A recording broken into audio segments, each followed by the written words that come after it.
Hey, Berto, let's read some listener emails and let's also do some tougher bluffs. What do you say? I love it. Welcome to the Psychology in Seattle podcast. I'm your host, Dr. Kirk Honda. I am a licensed therapist and a professor. My name is Humberto Castañeda, and I am an animator. Tougher bluff. Greater anger expressions among Americans was associated with greater health risks. Tougher bluff. Greater anger expressions among Americans was associated with greater health risks. Tougher bluff. That has got to be tough because the greater anger expressions probably raise that stress level, and it probably makes you more susceptible to stroke and heart disease. It's true. It's tough. You're right. Very, very good. All right. Same study, similar idea. For Japanese people, not Americans, greater anger expressions was associated with fewer health risks than for Americans, if that makes sense. Oh, whoa. I never even thought it could vary like that. I mean, I'm going to say bluff. It was still high. Oh, wait, but it was fewer compared to Americans. That's right. Oh, okay. I'm still going to stick to bluff. I'm going to say like it was even higher. It's tough. There was fewer health risks. Fewer health Really? risks for Japanese people, yeah. I wonder if they have developed a more quote-unquote healthy way to express anger. Hard to know. Yeah, I mean, the implication is that their anger expressions in the Japanese culture don't create as much stress for them. In fact, it could relieve it, maybe. Yeah, maybe it helps them in some ways. So one thing I was reading about, actually I was listening to, this idea that nothing stresses us explicitly in our environment. What stresses us is our mental model about what we're seeing or hearing. So, if we see a snake on the ground right now, you and I would probably get stressed, like, oh my God, that's a snake. But if someone's here and they're a zoologist and they know what that snake is and it's not a dangerous snake, they're probably like, oh, no, that's just this coral snake. Or actually, corals I think are bad, but whatever. You get my point. So maybe the Japanese look at it like, oh, I'm angry. I must express myself because that's how I keep myself from being unhealthy. I'm being very racist there, but you know what I'm saying. No, it would be racist as, oh, so I am very angry. As a Japanese person, I can make that. Well, yeah, but the stereotype of Japanese people is that they don't express emotion, and so this doesn't make any sense. Actually, right? but stereotypes are not great. But I'm thinking the stereotype I have in my head is, oh, soga, ga da da da da da. Right? Yeah. Yeah. When Japanese people get angry, men, especially in movies and anime, there's this voice that they do. It's like, yes. Yes, exactly. And so in my mind, they're always getting angry. To that point, it is interesting how language can be deceptive sometimes. I used to listen to my friend is Korean, and he would speak to his mom over the phone in Korean often, and I would hear only one side of the conversation and not understand a single word they're saying. But I always thought there was always some drama happening because their inflections were always very worried sounding, like, oh, da da da da da da. And I can't do it, but like he would get off the phone, and I'm like, "What's wrong, man? Nothing. Why? What? You sounded like there's something wrong with it." No, we were just talking about. And it was very interesting, like what I interpreted from my English perspective or maybe Spanish perspective as drama unfolding, right. Maybe just be part of their natural inflections. Or right. something. I mean, they even have that in English-speaking countries. In that some English-speaking countries, like I think Canada or certain areas of England, where people ask questions with every single thing they say. So do they? Yeah, it'll be like, so I went to America and I had a hamburger. And so people think, oh, you're asking me a question, right? But to them, it's just a statement. Yeah, I think it's like a softer statement. Like so, if you're going to disagree with me, I was just asking. Right. So if you're like, you didn't go to America, I'm like, oh, I was only asking. Right. Do you have one? A toughie? Yeah. Yeah.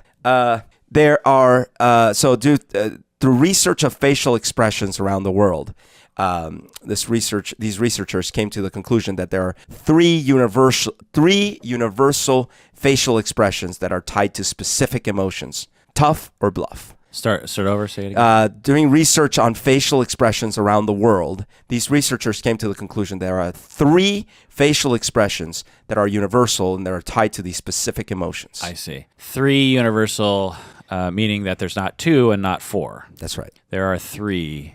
And Our three main weapons are are surprise and guile and ruthless disposition. Yeah. I would say that. So let me try to see what they are. So facial expressions of pain and disgust, or no, say sadness. Wait, there's probably more than 3. You have like happiness, happiness, or you have disgust, and you have pain, and you have sadness. So I'm gonna say it's more than 3. So bluff. It's true. It's tough. It's bluff. Sorry. Which are the? Sorry, no. You're right. You're right. Oh, I'm right. You're right. It's bluff. What's true is that you're right. There are more than 3. I can't do this. God damn it. It is bluff. There are 6.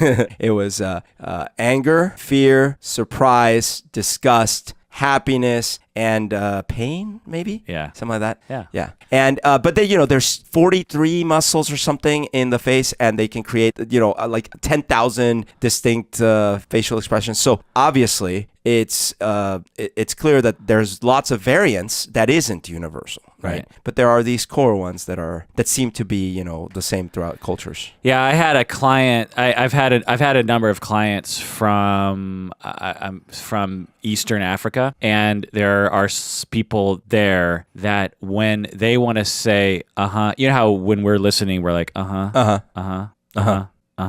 they would actually breathe in. They would go. So tell me a story. Tell me a story. So I was walking down the pier. Are you okay? Yeah. Oh, okay. And I was going to go get a corn dog, by the roller coaster there, or sorry, the Ferris wheel. Yeah. And so I was walking and I crossed the street. Nothing bad happened. So that's what they do. They breathe in and when I was talking to them, I thought they were afraid or something or they were expressing surprise. Like they were really shocked. And wait, where was this? In Seattle, but Seattle. They're from Eastern Africa. Oh, okay, got it. Yeah. That'd be tough. Yeah, because your natural instinct is like, are you all right? Yeah, are you? No, I'm not doing anything scary. Yeah, it's okay. This isn't a horror story. All right, tough or bluff. Overweight teens who have successfully lost weight did it more to impress their peers or please their parents than for their own sake. Tough or bluff. Overweight teens who have successfully lost weight the weight, they kept it off for a long time, did it more to impress their peers or please their parents than for their own sake. Tough or bluff. Yeah, I mean, I would see that being tough. It feels like, especially at that age, you probably aren't that concerned yet with mortality and your heart disease and blah, blah, blah. So I could see that as more of a social pressure in those cases. So I'm going to go tough. Right. That's certainly the stereotype, but it's bluff. It's the opposite. Oh, really? Overweight teens who successfully lost weight. Now, interesting. They did it to please, for their own sake, for their own health, for their own reasons, internal reasons, rather than trying to impress their peers or please their parents. That totally makes sense. And I missed, it's not that I didn't hear you. It didn't register in my mind that successfully is very different from the initial motivation someone might have. Yeah. Yeah, that's interesting. All right. Well, let's read an email from a listener. What do you think here? Let's do it. Listener Jason says, have you ever covered a show about people with fat issues after they lose weight, where they think they're still overweight, and how marriage is affected by one spouse being overweight? He also says, great show, keep up the great work. But he wants to know he wants us to talk about where people lose weight but they still think they're overweight. Yeah, so I have a friend who lost a lot of weight. I'm not talking about like 10 pounds. I'm talking about like 100 pounds. I don't know his internal psychology, so I'm not going to speak to that. But I'm going to say that many of us that knew him, when the ones of us that had been seeing him regularly during that period of time, didn't notice the change as much, even though it was such a dramatic change. And when I was shown a photo, like he showed me a photo of him from a year prior. Now, I knew he had lost weight, right? But when he showed me a photo, I just couldn't believe it. I was like, you were never this big? What the hell happened? On the other hand, people that hadn't seen him since he had lost the weight could barely recognize. And the people that hadn't seen him, that still hadn't seen him, that I had talked to, like I'm like, hey, have you seen this guy? Like he's lost a little weight. The conversation was interesting because they still refer to him and talk to him and everything as if he is still big, even though I'm telling him, no, he's lost a lot of the weight, right? So I can only imagine that mentally you might have a similar model happening inside of you that just like I didn't notice that things were changing, right? like you may, as personally, even though you might see the scale changing, like visually, you may not notice because it's so gradual, right? So if your mental model is, I am fat, I'm disgusting, you're not going to notice from one day to the next, oh, hey, look, I look great. So maybe day to day, you're like, I'm fat, I'm disgusting, I'm fat, I'm disgusting. It's hard to imagine that one day you wake up and you're like, oh, I'm not fat, I'm not disgusting. Right. So I could see that. Yeah. It sucks. Yeah, it's related to something that I experienced as a kid because I was large. I was really tall compared to everyone else. I was like the tallest kid in my class, and we're not talking just like, oh, I was an inch or two. I mean, I was like a full foot, maybe more taller than the average kid in my class. Did they call you the mountain? As I grew older, and so now I'm 6'1", 6'1", and so it's tallish, but it's not gargantuan, right. And so, but I still see myself as a gargantuan person. In my mind, I'm like a 7-foot tall monster, but in reality, I'm not. And so sometimes I'll run into that, like someone will say to me like, "Oh, Kirk, yeah, you're an average height or something. You're an average build," and I'll be like, what? Because in my head, I just have this image of myself just being a monster. I mean, when I played baseball, I was, like I said, a full foot. This is in middle school. And so at that time was probably the biggest gap.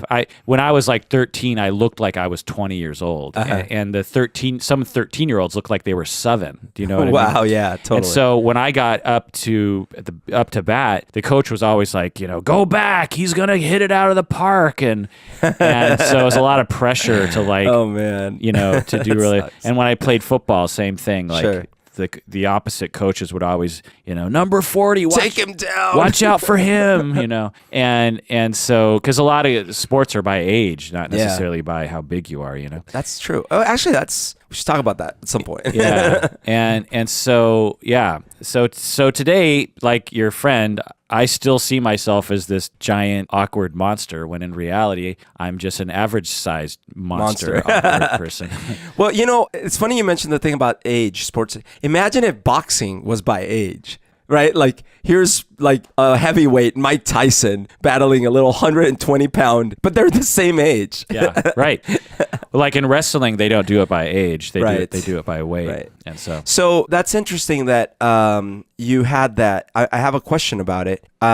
Did you have a turning point where at one point you felt it was an advantage and at one point you felt it wasn't an advantage? It was almost always an advantage because in sports and in being bullied and in getting sort of kudos, people would be like, oh, Kirk, he's big, give it to him, or he's strong. So make him, in junior high, I won best body. Nice.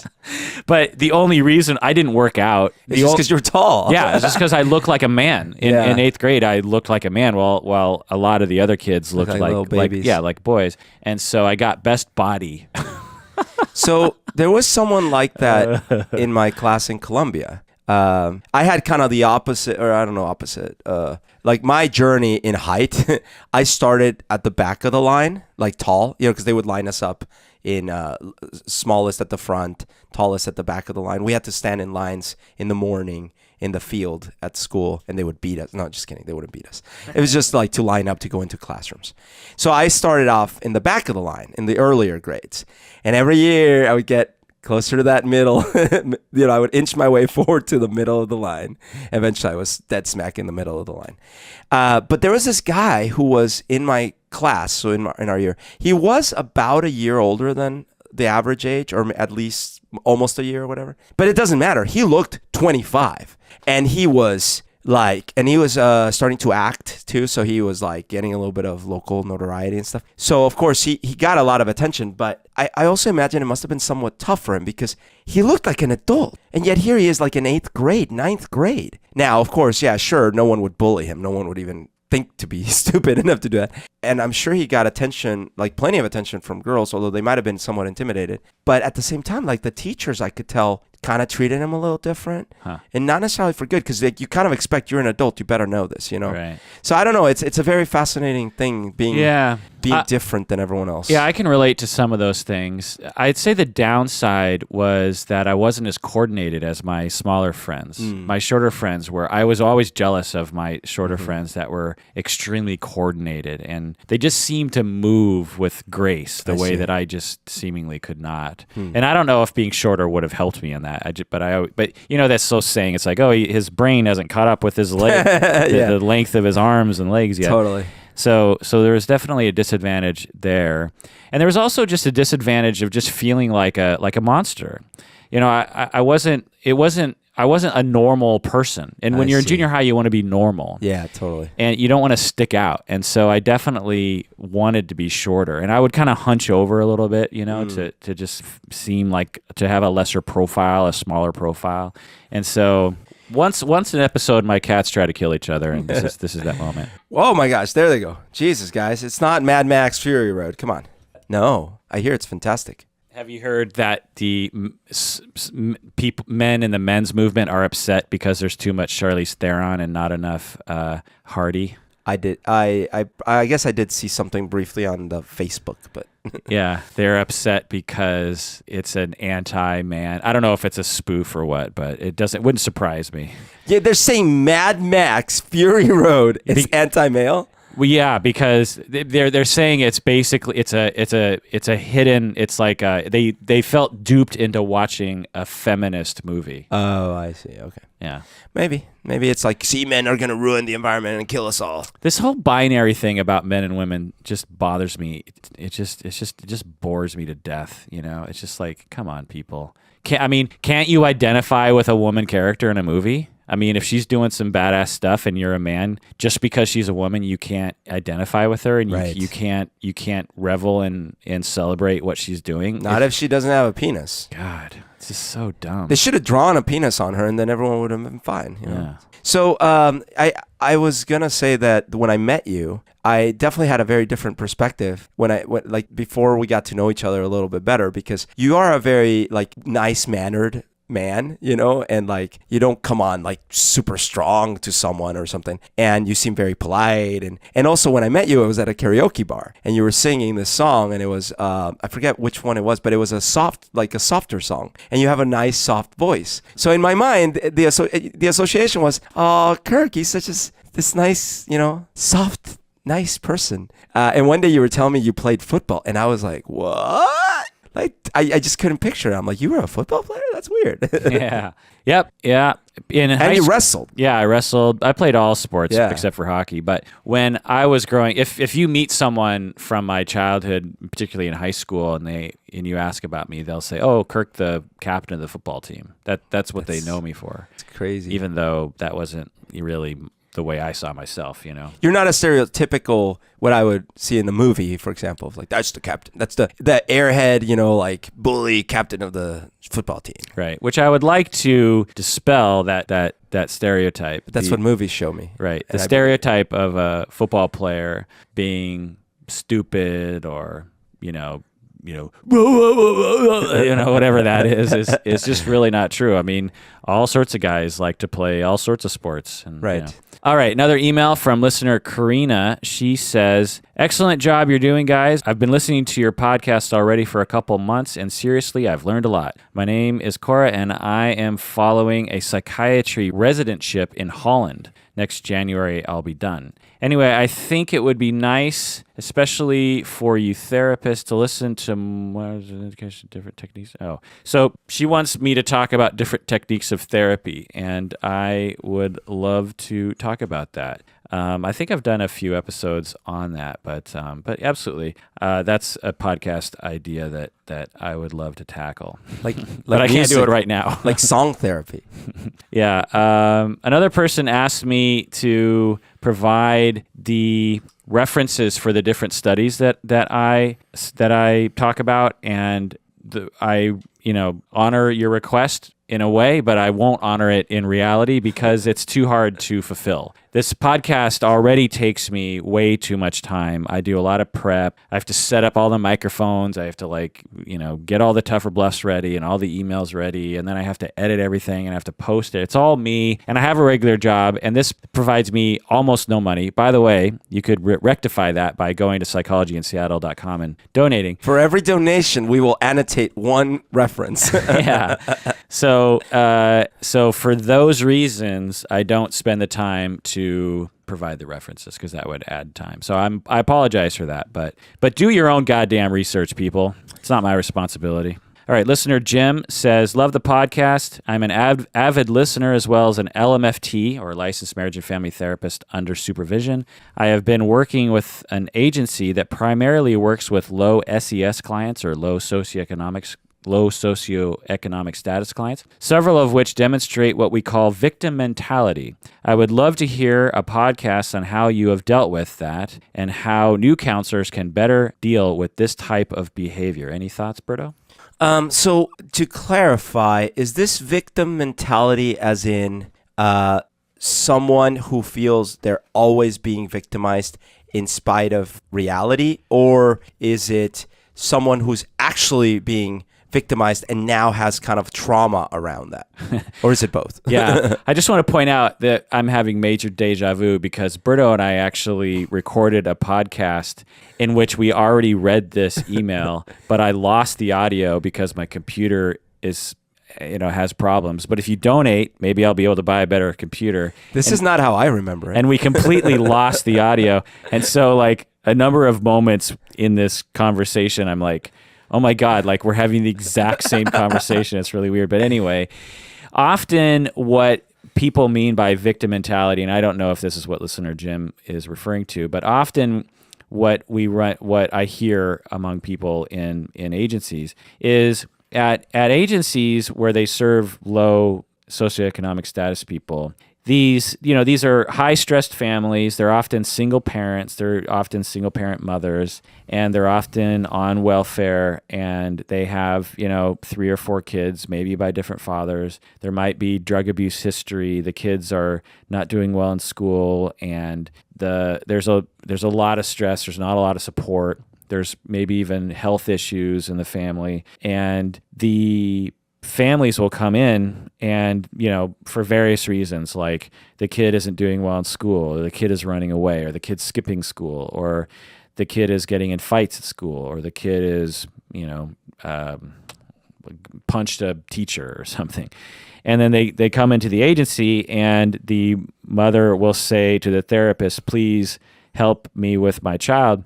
And what happens is, because there's so much stress and so many different factors that go into why the presenting problem is presenting itself, because there's so many factors, it's difficult to change very quickly. And so what happens is you have all these therapists, and they're often novice therapists because those are the only people that work.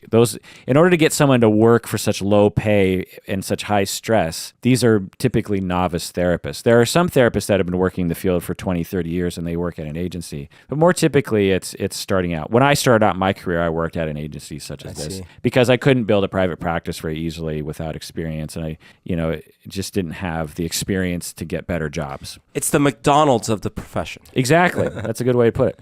Ironically, these are the hardest cases. Of course. So it's just, it's flipped around, which isn't fair to anybody.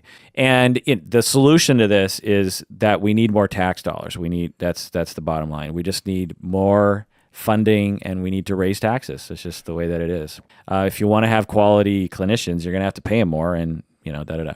So what happens is, because these novice therapists are so eager to see change, and they're so eager to they've been going to school for 3 years, they've been maybe thinking about being a therapist for 20 years, and they finally get their first clients, and they want change right away. And a third of their clients get worse, a third of their clients stay the same, and a third of their clients kind of get better over a period of 1 or 2 years. And so what often happens is the novice therapists and the supervisors and the staff, there's this sort of us and them mentality where it's like you end up blaming the clients, saying it's like if they just didn't think of themselves as a victim, then I'd be able to like actually help them because they're resistant. Now I don't know if this is what listener Jim is talking about, but this is what I've observed is that because they're so naturally frustrated with the pace of therapy, and that challenges their own ego regarding their effectiveness as a therapist, they look to a answer that is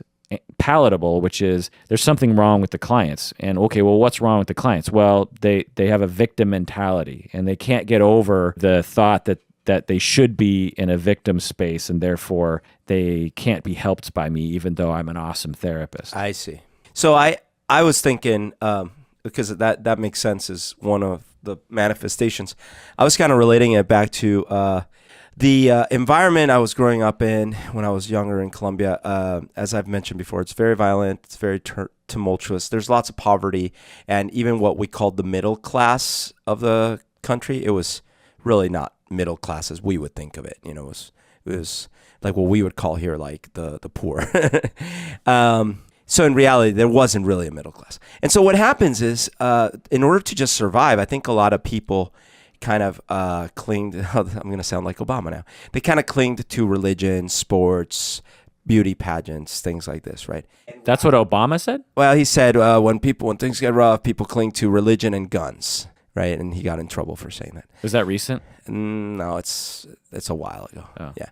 So, but so what I would hear, because I would hear the adults talking, especially like my grandparents' age and their relatives and stuff, and I would hear a lot of "woe is me," like and I just complain. Like I would hear a lot of complaining, right?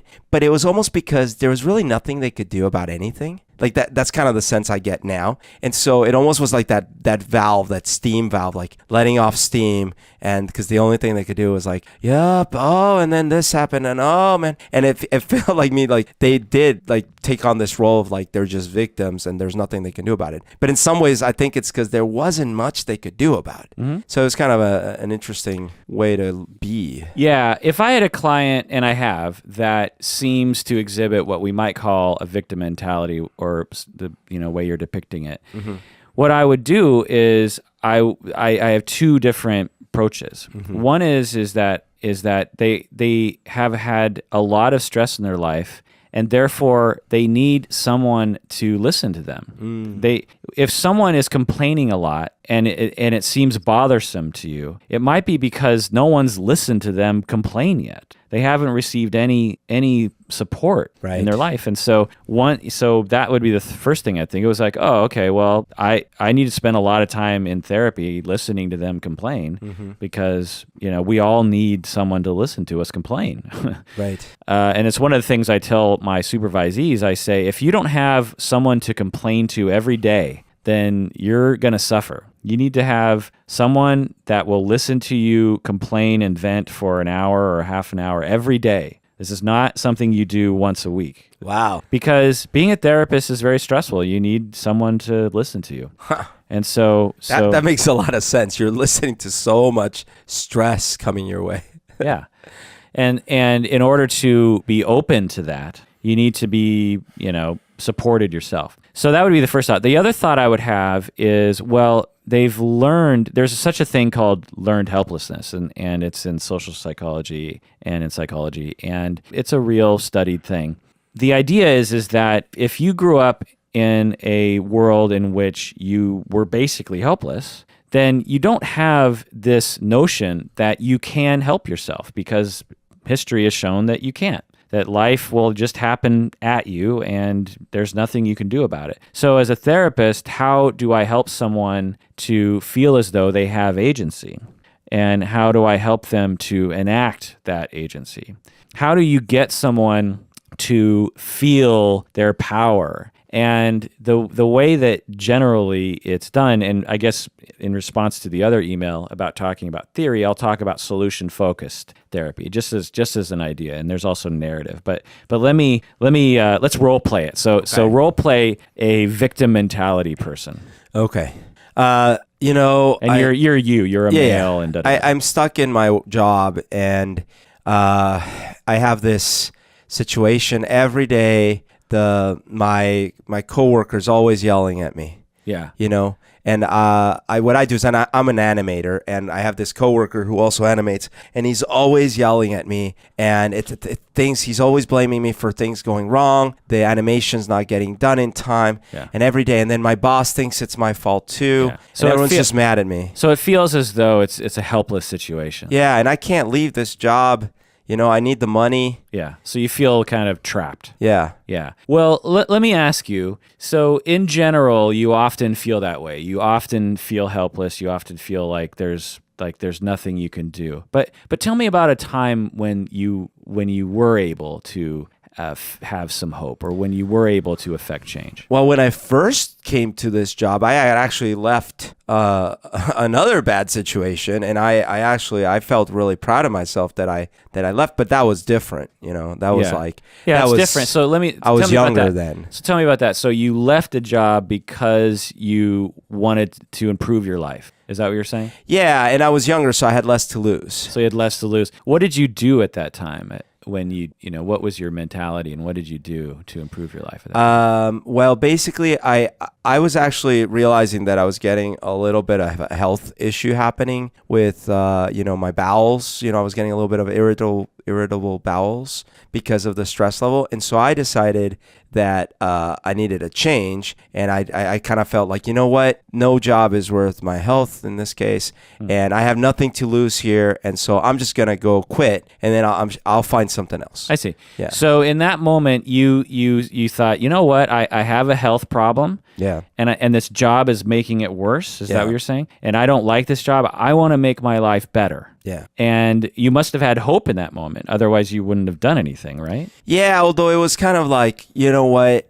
I guess the hope was that I'll figure something out. I'll figure something better out. than this. So you were saying, I'll figure something out, and I'm going to start looking for another job. Right. One that will not irritate my bowels. Right. And you took action. Right. And you did, and what a great thing you did. I mean, that is a leap of faith. Right. That you took that takes a lot of strength and a lot of determination. Mm-hmm. And I'm sure there are a lot of reasons why you shouldn't have done that at the time. True. You're thinking, oh, you shouldn't have done, but you decided, you took life by the horns and you did it. Okay. My friends were warning me not to quit at the time. So end scene.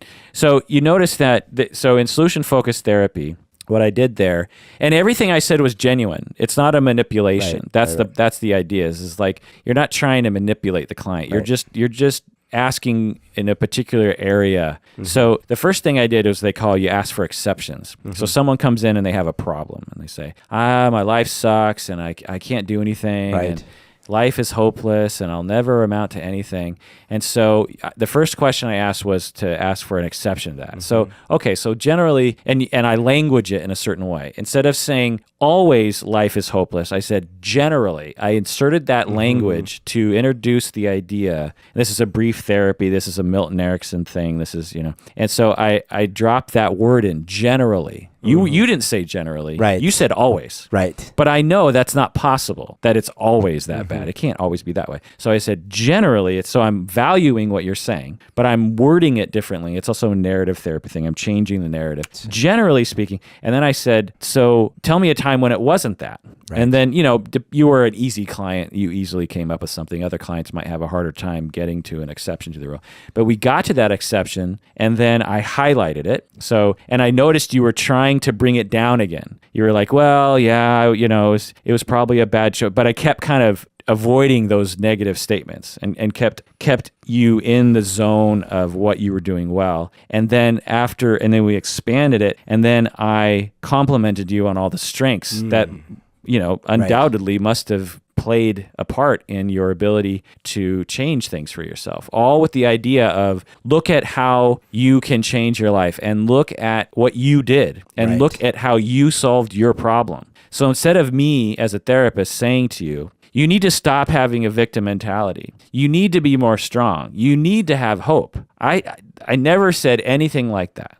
Never That's did right. I tell you that you need to do something. And this is a Right. trap that a lot of therapists fall into because they see the answer and they just want to bludgeon the client over the head with it. And the postmodern therapies, the brief therapies, strategic, Milton Erickson, solution-focused, narrative, collaborative people, solution-oriented people, they switch it around and they say, let's find it in the client. Let's find that solution because the solution exists in the client. We just have to find out where it is and emphasize it. And then when they walk out of the session, they feel more powerful. They have their own answer to their question. They have a tool they can use. That's, Right. Yeah. And they have a mindset they can use. So And you're like Chris Angel, mind freak. You're like, just freak my mind. No, but that makes sense because it's the and like you said, the language that one has, and I've gone through this, not literally with this scenario, but I've gone through this in my own therapy that I've gone through, where I come in with a specific narrative, and it feels, and you know, when my therapist challenges me or inserts, like you were saying, different words into that narrative, it oftentimes at first feels invasive to me because I'm like, no, I'm doomed, you know, like, oh no, it is always, and it's sometimes hard, like to like consider that maybe the narrative is part of the problem. But like what we were saying before about how stressing factors might come from the, you know, like stressing factors come from the outside, but it's your interpretation of those that makes it stressful. It's kind of a similar idea that your narrative is how you narrate to yourself about what things are to you. Right. That's very powerful. Right. So if your narrative is that you're a victim and you can't do anything in the world, then that's how you're going to live your life. The other thing I'll point out is that if the client feels as though they are resisting what the therapist is doing, in solution-focused or narrative therapy or collaborative therapies, brief therapies, you've failed as a therapist. You shouldn't kill yourself. But the whole idea of solution-focused therapy is it should never, or should very rarely, it should feel as though the therapist has an agenda. Like when I was talking to you, if you started to present resistance, it's like, well, okay, Kirk, I see what you're doing. You're trying to make me look on the positive. I would say, oh, okay. Oh, I'm sorry.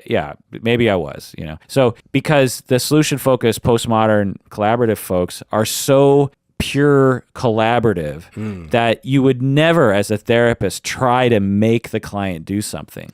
And if you ever gave that vibe as a therapist, it instantly makes it not solution-focused therapy. There's this other form of therapy called motivational interviewing, or it's a technique in therapy, and it's often used in chemical dependency.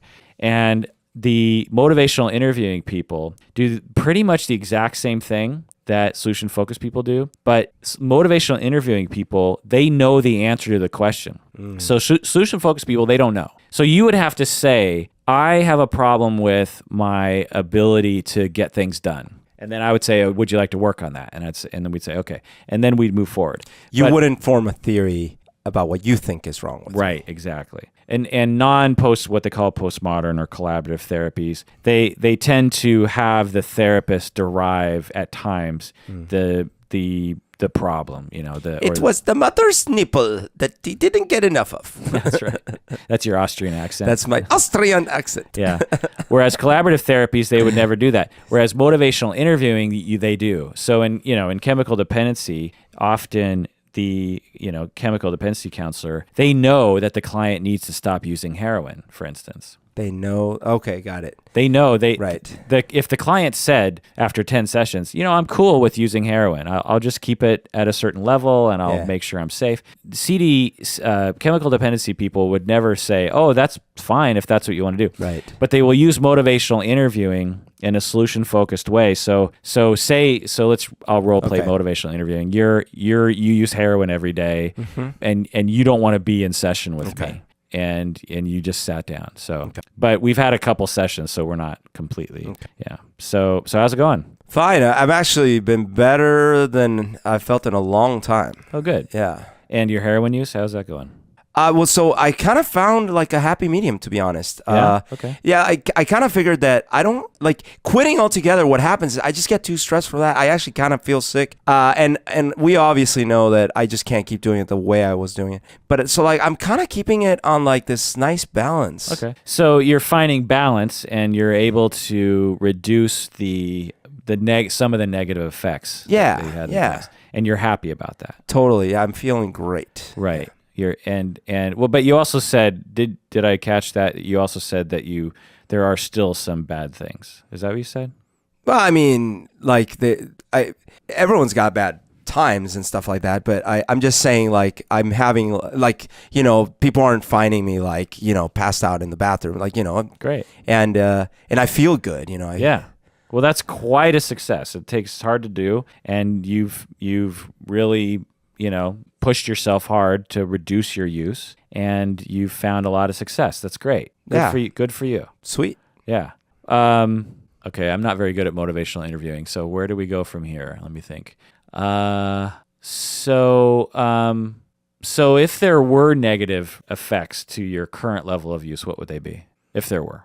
Well, I mean, I just, like, every time in the past, like, it's more about, like, it can affect my relationships, and as you know, I lost one job because of it, but that's when I go too far, like, Right. It's really all up to me to, like, just not go too far. Right. I see. So it's up to you, which makes sense, to have an effect on your use. Yeah. To reduce the negative effects. Yeah. Of the use. Yeah. Yeah. And you're okay with your current level of use. That's what you're saying. I mean, like, sure, I get desires, like, obviously it's something I enjoy doing in the vacuum of, like, outside of the negative effects, I enjoy doing it. So of course I want to do more, but as long as I don't, like, I just got to keep it in check. That's the point. Right. Right. So, scene. This is why I don't like motivational interviewing because as a collaborative therapist, it's hard for me to be in a space where I have an agenda that you don't have. Right. where I'm, like, in my mind, I'm trying to get you to admit that you should quit. Right. When I don't have those thoughts with my clients. I don't. I wonder if, because I don't know the background with motivational therapy, but I'm wondering if, like you were doing earlier with me about, like, tell me about a time where it wasn't blah blah blah. I wonder if, like, asking me, like, tell me about this last week. Tell me how this last week went, or something where I might just start talking, and then all of a sudden I'm like, well, and I got in a fight with my girlfriend, but and, like, that might give you an in or something. Right. Yeah, I don't know if that's yeah. You're right. That would have been a good direction. Because I feel like in these scenarios, and again, I obviously have no training in this, but just even from experience with people that have had addiction problems, and my own addiction problems with spending money in the past that were actually very, very serious. I feel like the giveaways happen when you get into the details about the day to day, because you'll say, like, how's it been? Oh, great. Like, oh, tell me about this week. And I might have said, I did buy a jacket, but it was, I sold stock. It was fine. It's like you could get to those little bits, and then you're like, oh, tell me more about that. And it's like, did you mean to sell stock? Like, I kind of feel like once you get them talking, them meaning the person with a problem, I think if it's really still a problem, the truth might come out through their narrative. Right. But anyways, now I'm spouting. No, that's good. Okay, tough or bluff. Police who are at high risk for PTSD. So police officers who are, because of their jobs, they're at high risk for PTSD. Negative personality traits may protect them from PTSD. Tough or bluff? Oh, yeah. I could see that. I'm going to go with tough because, okay, for example, a psychopath, I would call that negative personality traits. A psychopath would probably not suffer from PTSD because they just won't feel the fear. They won't feel the empathy. They won't feel these things. So they probably won't have the PTSD, but clearly wouldn't want them to be psychopaths. So I'm going to go tough. Well, it's bluff. Oh. It's a poorly designed Okay. tough or bluff question once I tell you this. Okay. I just realized that. So it's positive personality traits that actually protect police at high Okay. risk for PTSD. The study examined the association between resilience, satisfaction with life, and gratitude and in symptoms with PTSD, and found that resilience, satisfaction in life, and gratitude actually protected some police officers from PTSD during Hurricane Katrina. But that makes sense. I guess I was only thinking about one extreme, which is like maybe I am right about my psychopath hypothesis. But if you're constantly dealing with stress and with, like, bad situations, and you don't have a good outlook on life, and you're not easily able to calm yourself and stuff like that, then yeah, that would be weird. Yeah, worldview, I'm realizing, has a lot of effects on a lot of things. When you go through, when you have a loss, your worldview will affect the grief you experience. Everyone grieves after a loss, but if you have a positive worldview, like the world is a good place, people are good, I am safe, these kinds of things, then it tends to go better for you. Now, it's not always a choice that you make, because if life has not been safe for you in your lifetime, then that is going to make you have a worldview that the world is not safe, right? That's true. But it's hard to cope with life and difficulties when you think that the world is a dangerous, horrible place. And actually, so I'm sure you've seen Seven. Yeah. Love that movie. So it's interesting because like the outlook of Morgan Freeman kind of summarized at the end when his quote is, and he's quoting someone else, I forget, Keats or someone.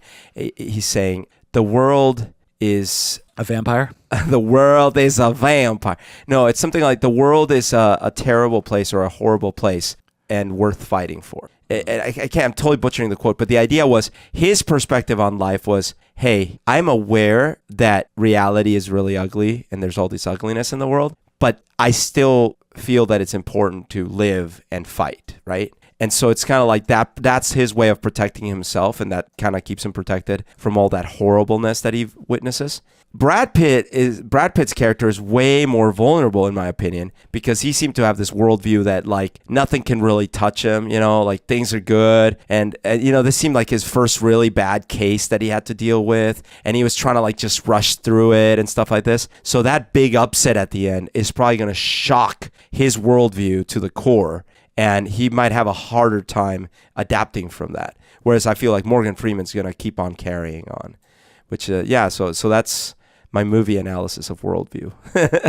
So Brad Pitt is going to shoot... Spoiler alert! Is going to shoot Kevin Spacey, right? Spoiler alert, yeah. He's already opened the box. He's going to shoot the guy who killed his wife. Right. And Morgan Freeman is saying, Brad Pitt, don't shoot him. Don't shoot him. Morgan Freeman, in spite of how horrible this is, and granted, it's not his wife, but still, he cared a lot for her. He's sitting there going like, I know the world is terrible, but we keep on keeping on. Tougher Bluff. Using a light-emitting electric device before bedtime negatively affects sleep, next morning alertness, and circadian timing. Using a light-emitting electronic device like an iPad or your phone before bedtime negatively affects sleep, next morning alertness, and circadian timing. Tougher Bluff. It is so tough, and I experience it firsthand quite often, and I need to stop experiencing it. I end up using my phone in bed right before I fall asleep, and sometimes it falls on my face. Sometimes hard, and it's really bad for you. And really? So you're holding your iPad above your face, or do you use your phone or your iPad? It's my phone. Luckily. So you'll be reading it and you fall asleep and it literally falls on your head? It falls on my face. You'll fall asleep. Boom! Ow! All right. I found the quote, by the way. Oh, no, actually. Here we go. Tougher Bluff. The quote, "The world is a fine place and worth fighting for," is by William Somerset. I don't even know where to begin. Bluff. Okay, of course, because that William Somerset is the character in the movie, Morgan Freeman's character. The quote is actually by Ernest Hemingway. Okay. So the full quote at the end of the movie is, Ernest Hemingway once wrote, "The world is a fine place and worth fighting for. I agree with the second part." So that's really telling of his worldview, because he's basically saying the world is not a fine place, but it is worth fighting for. So yeah, so people, stop looking at your phones before you go to sleep. It's not natural, and it'll screw up your sleep.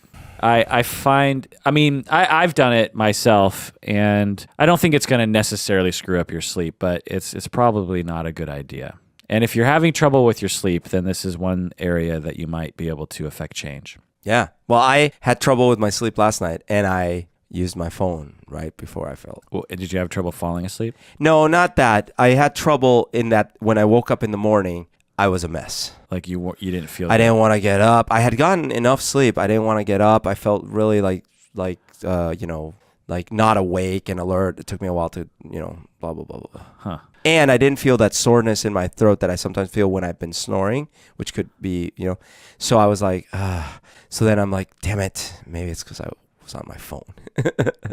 You snore so much that you feel sore in your throat in the morning? Not always, but sometimes. I didn't realize this. It took me a while to realize this because there were times where I would wake up and I'm like, oh, I think I'm getting sick. My throat is sore, right? And then over the years, I realized that sometimes it's acid reflux, sometimes it's because I snore, and sometimes I'm getting sick. Yeah. All right, tougher bluff. Parents who use material goods to reward or punish their children may be setting those children up for difficulties in adulthood. Tougher bluff. Parents who use material goods like toys and this kind of money to reward or punish their children may be setting up those children for difficulties in adulthood. Tougher bluff.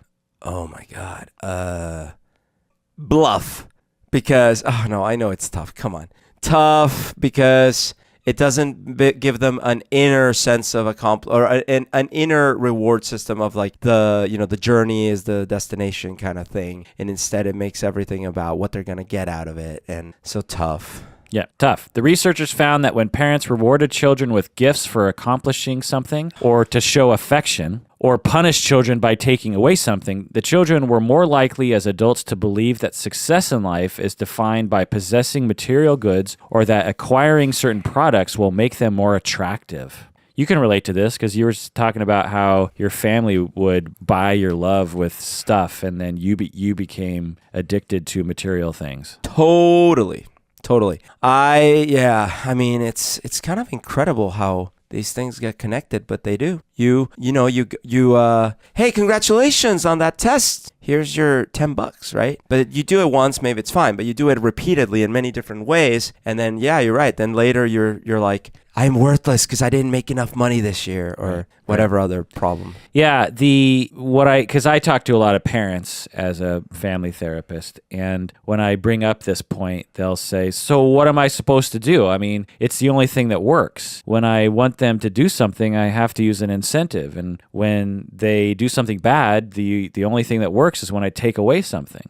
And it's a complex issue, and parenting is extremely complex, and so it's not cut and dry like you should never ever use material goods or money or something to reward or punish people. But the idea is that if that's all that you do, and if did my cat Ow.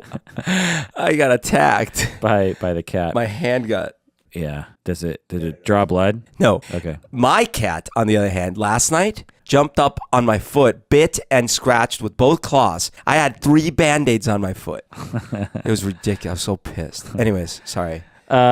The idea is that the best way to reward children is through approval and by giving them attention, essentially. Wow. So, because there's this weird idea in our culture that children only respond to tangible rewards. But when you study people, they are much more likely to respond to social rewards than they ever will to money rewards. I mean, think about things like Twitter and YouTube and stuff. Most people get no money from these activities, but they're highly active on these things. That's true. Wikipedia is completely free. People donate their time. How many likes did I get today? Right. How many likes did I get? That will get people much more motivated than paying someone money and with no social rewards. And so with children, they're, exaggerations of this to some extent. And so when a child does something well, like they get good grades, if you give them attention and love and accolades and that you're proud of them and that you recognize all their hard work and you praise them, this is much, much more effective to reinforce the behavior than giving them $10. Wow. Now, you can give them $10, but you also have to give them all the other stuff. Right. If you only give them $10, then you're creating a monster. Now, what if you give them $100? Well, that's completely different. I remember growing up, a friend of mine would get $20 if he got an A. Oh, my God. And I got straight A's for nothing. And I just remember thinking, my God, I'd be rich. I'd be rich. So I had straight A envy or straight A money envy because my brother... So my brother, your own brother, my brother's a half brother, right? So he had I have a stepdad. Yeah. His dad is not my dad, right? Yeah. And so he had a policy that for every A he got, he would give him, my brother, some money. I forget, maybe it was $10. But not you? Well, because he wasn't my dad. But you're in the I know, it's bullshit, right? Okay, and for every good tooth he had, he would also get, every time he went to the dentist. How much money? I don't know, like $5 per tooth or something. It was a lot of money. You have like 26 teeth in your mouth. Or maybe it was $1 per tooth. I don't know, but all I'm saying is he got a lot of money this way. And I was always like, Mom, what is going on? Like, how come I'm not? And she's like, well, that's him. You got to talk to your stepdad, right? I'm like, what? And so I was always so jealous, but in the end, maybe it was okay. Maybe it was fine. It's BS, man. I hope you've yelled at him. No, yeah, because I'm now grateful that I didn't, because I ended up loving getting A's just for the sake of it. I can hear it. Here's an email from listener S. He or she says, your unbiased assessment of Elliot Rodger allows a person to see Elliot as a human being with severe emotional problems. It allows one to focus on some of the possible factors that led him to commit a horrendous crime without getting wrapped up in the crime itself. So this was in response to our episode. Right. We had 2 episodes on Elliot Rodger, the guy who killed a bunch of people in California a year ago-ish. Yeah. Most other assessments or news media reports online either slight the listener to brutality of the crime before it is revealed or cloud the assessment with either minimizing his paralyzing fears or presenting in such a way that one stops listening to what may have led to his crime because one starts to feel that trying to understand the complexity of his personality leads to feelings of guilt due to the brutality of the murders. Your way of assessing him allows the listener to separate the crime until the last possible moment and listen objectively, very professional and insightful. So when I started reading this email, I didn't realize it was just a bunch of praise. But yeah, when I agree, when I would read media reports and listen to, and watch news reports of the Elliot Rodger story, it's just interesting how if you just consume the normal amount of media on a story like that, you get a very, very limited picture of what actually happened. And so I decided, I got really obsessed with this story. I said, I'll do an episode on Elliot Rodger. And then it just blossomed into this thing where I probably spent, I'm not even joking, like 30 hours researching and like writing stuff down because there were all these accounts and I was trying to fit together an entire storyline. And then I had to do a lot of analyses and read a lot of personality books and stuff. And so in order to really understand something like this, and I don't even think I really understand it, I think I just did a comprehensive review. It takes a lot of effort. And what, the things that people pulled away from the Elliot Rodger story when it first came out was misogynist white boy goes on killing spree of sorority girls because they wouldn't have sex with him. That's right. Yeah. That was the narrative. That was the narrative. And so naturally from that narrative, we get this other story of like people saying, therefore, and people saying, look, if men weren't misogynists, they wouldn't go on killing sprees of sorority girls. And then the not all men thing came out where it was like, not all men are misogynist killers and, stop equating. And so, these really simplistic viewpoints just I think miss the overall point of the fact that you had an individual that was suffering a great deal his entire life, was a very disturbed individual and had a very odd way of seeing the world. Yeah. And he happened to be a misogynist, absolutely, and he absolutely had been hurt by women in the past. But pretty much it was automatically going to happen because he was an extremely awkward person. I mean, there's awkward people like nerd awkwardness. He was beyond awkward. He was a very strange individual. Yeah. It actually minimizes the cause for day-to-day misogyny that affects the broad society by pointing to this one very isolated incident. It's like, see, that's the problem right there. It's like, well, then the conclusion would be like, oh, great. Then actually we've solved it because most men don't go on killing sprees. So I guess we're done. We're done. No one's misogynist, which is obviously the wrong conclusion. So let's conclude the podcast with a little song.